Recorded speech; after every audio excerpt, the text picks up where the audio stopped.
Victor, if that's a typical focus, is there any other vulnerabilities companies are exposed to? In the world of yesteryear, people were really only concerned with the planning and supplier network. I mean, that's sort of where they all landed. However, in the world as it is today, especially with large players and the consolidation that we're seeing with companies like Walmart and let's say Amazon, who want some form of vertical integration where they own more of that supplier network or have control over it at least, and just have other people sort of play into the supplier network, you sort of want to start focusing on some other factors. And some of them really are around transportation and logistics generally. Not only their tracking, which the end consumer always sees, but even something as small as route optimization, which can lead to huge fuel savings and a lot less maintenance if you're not spending as many kilometers on the road.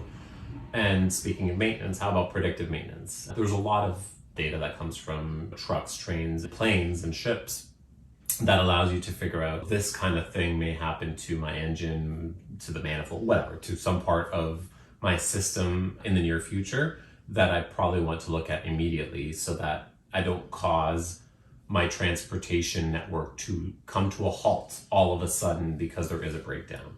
In transportation logistics, you have a lot of like little things that you can talk through and work through and optimize. Just about any operation, anyone doing business, any large business specifically, you want to have financial resiliency. That's not only a matter of having enough money in the bank that you can pay your suppliers and your staff and all this other stuff, but you want to simulate scenarios.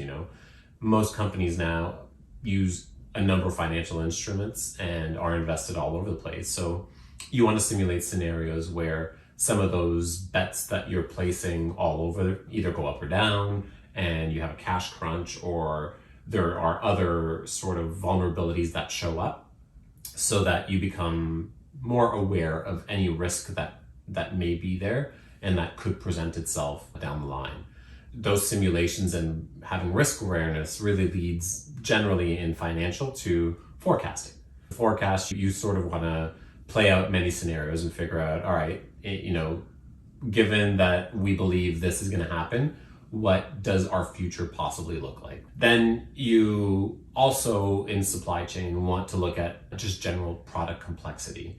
That's usually more on the product management side and understanding whether or not your end user, your clients are using every feature and every part of the product as you might have designed it, and whether you're spending a lot of time fixing or creating things that people are just not using. Mm-hmm. So you want to be measuring those things as well.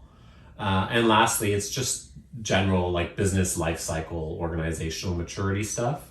So you want to build in resiliencies into your organization so that you're nimble and that you have a really good focus on customer service and can start doing a version of like predictive understanding of issues. You want to know things before your customers do.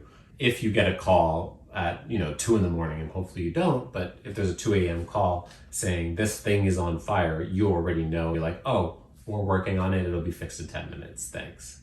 Across those 4 quadrants, let's say, there's a fuller picture of the vulnerabilities that exist in supply chain. And there are ways that AI and NLP can interact in all those and help fix some of those vulnerabilities.